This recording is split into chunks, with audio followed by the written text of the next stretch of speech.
Good morning students. आज का हमारा टॉपिक है principle of designing a good curriculum of mathematics. गणित का जो एक अच्छा पाठ्यक्रम है उसके निर्माण के सिद्धांत कौन कौन से होंगे। तो मतलब ऐसी कौन सी चीज़ें हैं, ऐसी कौन सी बातें हैं जिनके आधार पर जो गणित का जो पाठ्यक्रम है उसका निर्माण है वो किया जाता है। अब हमने इससे पहले टॉपिक पाठ्यक्रम के बारे में पढ़ा था, भाई पाठ्यक्रम क्या है। तो उसके अंदर ये बात आई थी भाई पाठ्यक्रम टीचर और जो स्टूडेंट हैं उनके बीच में एक कड़ी है, और इसके साथ साथ शिक्षा के जो उद्देश्य हैं उनकी पूर्ति का एक मार्गदर्शक है वो पाठ्यक्रम है। पाठ्यक्रम वो चीज़ बताता है कि बच्चों को क्या पढ़ना है और टीचर को क्या पढ़ाना है। तो इसके अंदर सबसे पहला जो टॉपिक आएगा वो है पॉइंट है सामाजिक एवं सांस्कृतिक मूल्यों के विकास का सिद्धांत। मतलब गणित के पाठ्यक्रम के अंदर ऐसे कंटेंट डालने हैं जिसकी सहायता से हम विद्यार्थियों को एक अच्छा सामाजिक नागरिक और उसके जो कल्चरल जो वैल्यूज़ हैं उसको डेवलप किया जा सके, उसका विकास किया जा सके। अब शिक्षा या गणित पढ़ने का केवल एक ही प्रिंसिपल या एक ही उसकी इम्पोर्टेंस नहीं है कि बच्चे अच्छे रोज़गार या किसी न किसी जॉब के साथ जुड़ सकें। शिक्षा का उद्देश्य ये भी है कि विद्यार्थियों को या व्यक्तियों को एक अच्छा सामाजिक नागरिक है बनाया जा सके। तो इस पॉइंट के अंदर यही है कि गणित के पाठ्यक्रम में बदलती हुई सामाजिक और सांस्कृतिक परिस्थितियों एवं आवश्यकताओं का प्रभाव पड़ता है। प्रत्येक व्यक्ति को व्यवहारिक जीवन में निपुण बनाने के लिए उसकी आवश्यकताएं गणित की पूर्ति करता है। मतलब एक व्यक्ति को व्यवहारिक जीवन में निपुण भी होना जरूरी है एजुकेशन के बाद। तो वो उसको व्यवहारिक जीवन में निपुण वो कैसे होगा, जब वो शिक्षा के माध्यम से उन चीज़ों को सीखेगा। और वो सीखेगा कब, जब उन चीज़ों को पाठ्यक्रम के अंदर शामिल किया जाएगा। तो पाठ्यक्रम के अंदर ऐसी जैसे संख्या पद्धति, सांख्यिकी, गणना संबंधी कुशलता, ऐसी विषय वस्तु को पाठ्यक्रम में स्थान देकर उनको एक अच्छा सामाजिक नागरिक है वो बनाया जा सकता है। सामाजिक गुणों का जो विकास है वो विद्यार्थियों के अंदर किया जा सकता है। तो जब भी गणित का पाठ्यक्रम का निर्माण होगा तो सामाजिक और सांस्कृतिक मूल्यों का जो विकास से संबंधित जो विषय वस्तु है वो गणित के पाठ्यक्रम के अंदर शामिल की जाएगी। सेकंड पॉइंट है शिक्षा के उद्देश्य के अनुकूल। अब जो पाठ्यक्रम शिक्षा का उद्देश्य क्या है, एक अच्छा नागरिक बनाना, ये भी शिक्षा का उद्देश्य है। विद्यार्थी अपने दैनिक जीवन की आवश्यकताओं की पूर्ति कर सके, ये भी शिक्षा का उद्देश्य है। किसी न किसी रोज़गार या जॉब के साथ वो जुड़ जाएं गणित पढ़ने के बाद, ये भी शिक्षा के उद्देश्य हैं। तो ये सारे के सारे जो शिक्षा के उद्देश्य हैं इनकी पूर्ति कब होगी, जब विद्यार्थी अच्छा गणित का पाठ्यक्रम पढ़ेंगे। तो इन उद्देश्यों की पूर्ति के लिए जो विद्यार्थी की आवश्यकताएं हैं या जो शिक्षा के उद्देश्य हैं उन उद्देश्यों को पूरा करने वाला ही पाठ्यक्रम है वो विद्यार्थियों के लिए बनाया जाना चाहिए। विद्यार्थियों के अंदर विचार शक्ति, तर्क शक्ति, स्मरण शक्ति, एकाग्रता, भाईचारा, कोऑपरेशन, लीडरशिप, इस प्रकार की जो क्वालिटी है विकसित हो सके, ये हमारे शिक्षा के उद्देश्य हैं। तो उसी प्रकार का जो पाठ्यक्रम है वो विद्यार्थियों के लिए बनाया जाना चाहिए। थर्ड जो पॉइंट है उच्च कक्षाओं की आवश्यकता की पूर्ति के लिए। अब कोई भी विद्यार्थी है जब एक क्लास को पढ़ता है तो वो नेक्स्ट क्लास के अंदर जाता है, जब नेक्स्ट क्लास के अंदर वो पास हो जाता है तो उससे हायर क्लास के अंदर जाता है। तो जो गणित का जब भी पाठ्यक्रम किसी भी स्तर के लिए बनाया जाएगा वो पाठ्यक्रम ऐसा होना चाहिए कि उसको पढ़ने के बाद विद्यार्थी अगले हायर एजुकेशन के अंदर या ऊंची कक्षा के अंदर जा सके। तो उस प्रकार का जो कंटेंट है वो पाठ्यक्रम के अंदर शामिल होना चाहिए। प्राथमिक कक्षा के बाद उच्च प्राथमिक के बाद माध्यमिक और फिर कॉलेज, यूनिवर्सिटी, टेक्निकल एजुकेशन, ये हमारे जो स्टेप टू स्टेप एजुकेशन के अंदर होते हैं। तो एक स्टेप के ऊपर जो गणित का पाठ्यक्रम पढ़ा जाता है उसको पढ़ने के बाद उसको ऐसी शिक्षा मिले कि वो फिर दूसरे स्टेप की ओर अग्रसर हो जाए। ये कब होगा, जब पाठ्यक्रम निर्माण में के अंदर ऐसे प्रत्ययों या ऐसे प्रकरणों को शामिल किया जाएगा जो बच्चे को उच्च ज्ञान या उनकी बुद्धि का विकास हो सके। तो उच्च कक्षाओं की जो आवश्यकता की जो पूर्ति हो सके ऐसा गणित का पाठ्यक्रम है वो होना चाहिए। ऐसे सिद्धांतों को उसके अंदर शामिल करना जरूरी है।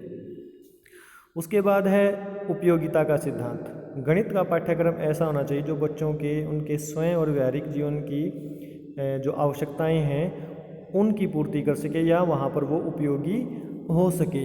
अब दैनिक जीवन के अंदर भी हम बहुत से गणित के कार्य करते हैं।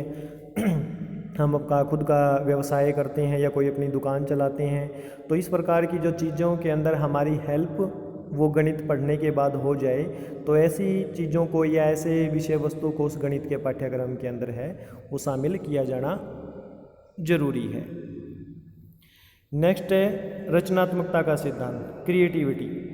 प्रत्येक विद्यार्थी के अंदर कुछ रचनात्मक शक्तियाँ होती हैं। अब पाठ्यक्रम का ये काम है कि वो जो क्रिएटिविटी, वो रचनात्मकता विद्यार्थी के अंदर जो है उसको वो बाहर लेकर आए और उस रचनात्मकता में, उस क्रिएटिविटी में उसका और ज़्यादा उसका विकास करे और उसकी क्रिएटिविटी को आगे निखार के लेके आए।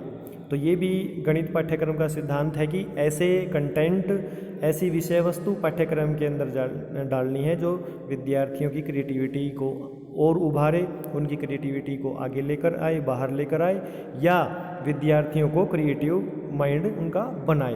और वो कब होगा? जब उसी टाइप से या उससे रिलेटेड पाठ्यक्रम है विद्यार्थियों के द्वारा पढ़ा जाएगा। और पढ़ेंगे कब? जब पाठ्यक्रम के अंदर वो चीज़ पहले से ही उसको स्थान दिया जाएगा। उसके बाद है मनोवैज्ञानिकता का सिद्धांत। गणित पाठ्यक्रम का निर्धारण करते समय बच्चों की जो मानसिक स्तर है, उसकी जो जिज्ञासा है, उसकी जो आयु है, उसका जो दृष्टिकोण है, इन सभी बातों को विशेष महत्व देना जरूरी है। क्योंकि किसी भी कोई ये नहीं है कि बच्चे जब गणित का कोई भी सिलेबस है या कंटेंट विषय वस्तु पढ़ते हैं, वो किसी भी एज में कोई भी चीज़ पढ़ सकते हैं, या जो उनका इंटरेस्ट नहीं होगा उसको भी वो पढ़ सकते हैं, ऐसा नहीं है। तो ये एक मनोवैज्ञानिक या साइकोलॉजिकल प्रभाव बच्चों के दिमाग के ऊपर पड़ता है। अगर किसी चीज़ के अंदर उनका इंटरेस्ट नहीं है या कोई चीज़ उनकी समझ से बाहर है, उनकी एज ग्रुप से बाहर है, तो ये सारी की सारी चीज़ों को जब भी पाठ्यक्रम का निर्धारण किया जाता है, इन चीज़ों को शामिल या इन चीज़ों को ध्यान में रखना जरूरी होता है जब भी पाठ्यक्रम का निर्माण किया जाता है। उसके बाद है क्रियाशीलता का सिद्धांत।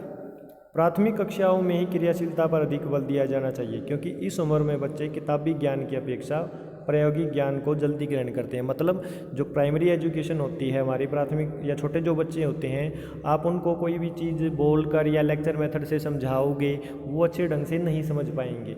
अगर आप उनको किसी न किसी एक्टिविटी के द्वारा अगर वो चीज़ आप उनको सिखाओगे तो वो अच्छे ढंग से सीख जाएंगे।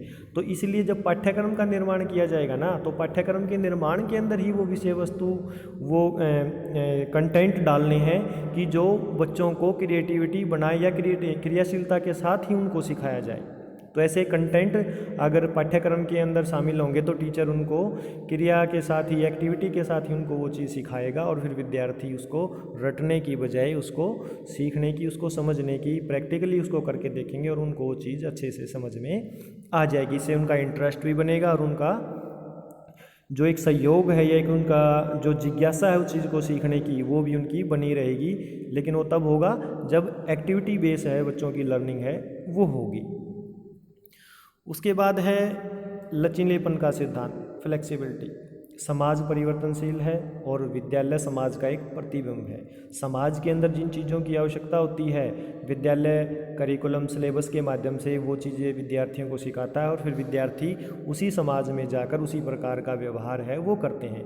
तो इसलिए जो पाठ्यक्रम है उसके अंदर इतना लचीलापन होना चाहिए कि समाज की जो परिवर्तनशीलता है या जो समाज की आवश्यकताएं हैं उनके अनुरूप जब भी पाठ्यक्रम को ढालना पड़े या पाठ्यक्रम के अंदर किसी भी प्रकार का परिवर्तन करने की जरूरत पड़े नवीन परिस्थितियों के अकॉर्डिंग, तो वहाँ पर उसका परिवर्तन किया जा सके, उसको समायोजित किया जा सके। तो हार्ड है वो या जो कठोर जो पाठ्यक्रम नहीं होना चाहिए, उसके अंदर लचीलापन होना चाहिए। अगर जब भी उसको परिवर्तन करने की उसकी जरूरत पड़ती है पाठ्यक्रम को, तो उसके अंदर परिवर्तन आसानी से किया जा सके। उसके बाद है कठिनता का सिद्धांत। गणित के पाठ्यक्रम का निर्माण करते समय बच्चों की आवश्यकता नहीं बल्कि जो कंटेंट है उसकी कठिनता को भी ध्यान में रखना जरूरी है।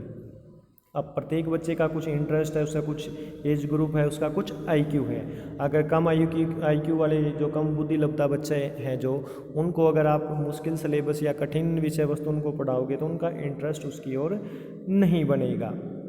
तो उस कठिनता का जो लेवल है या जो विषय वस्तु है, जो सिलेबस पाठ्यक्रम बनाया जाएगा, उसके अंदर इस चीज़ को भी ध्यान में रखना है कि आपको ने सारे की सारी जो विषय वस्तु है वो बिल्कुल ज़्यादा मुश्किल नहीं डाल देनी है कि जिससे बच्चे के लिए वो पाठ्यक्रम अरुचिकर है वो हो जाए।